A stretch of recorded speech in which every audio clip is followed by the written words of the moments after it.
Ouais, Marie, un passage pognon qui déchire de mon bouquin de Beckett préféré, qui est le meilleur bouquin de Beckett à mon avis, Molloy.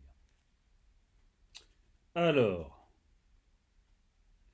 ma mère me voyait volontiers, c'est-à-dire qu'elle me recevait volontiers, car il y avait belle lurette qu'elle ne voyait plus rien. Elle savait que c'était moi à mon odeur. Son vieux visage parcheminé et poilu s'allumait, elle était contente de me sentir. Elle articulait mal, dans un fracas de râtelier, et la plupart du temps ne se rendait pas compte de ce qu'elle disait. Tout autre que moi se serait perdu dans ce babil cliquetant, qui ne devait s'arrêter que pendant ces courts instants d'inconscience. D'ailleurs, je ne venais pas pour l'écouter. Je me mettais en communication avec elle en lui tapotant le crâne. Un coup signifiait oui, deux, non, trois, je ne sais pas, quatre, argent, cinq, adieu. J'avais eu du mal à dresser à ce code son entendement ruiné et délirant, mais j'y étais arrivé. Qu'elle confondit oui, non, je ne sais pas et adieu, cela m'était indifférent. Je les confondais moi-même.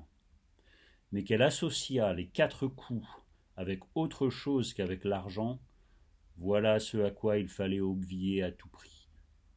Pendant la période de dressage donc, en même temps que je lui frappais les quatre coups sur le crâne, je lui fourrais un billet de banque sous le nez ou dans la bouche.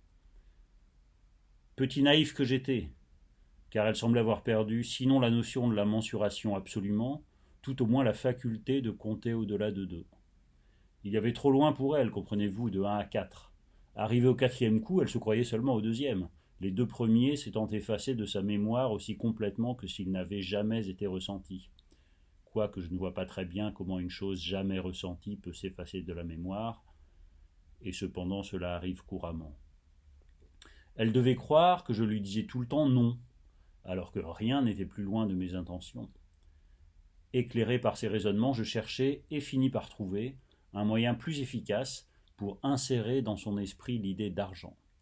Il consistait à substituer aux quatre coups de mon index un ou plusieurs, selon mes besoins, coups de poing sur son crâne. Ça, elle le comprenait. D'ailleurs, je ne venais pas pour l'argent. Je lui en prenais, mais je ne venais pas pour cela. Je ne lui en veux pas trop à ma mère.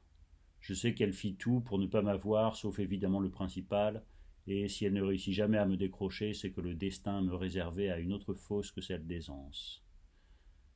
Mais l'intention était bonne, et cela me suffit, etc., etc.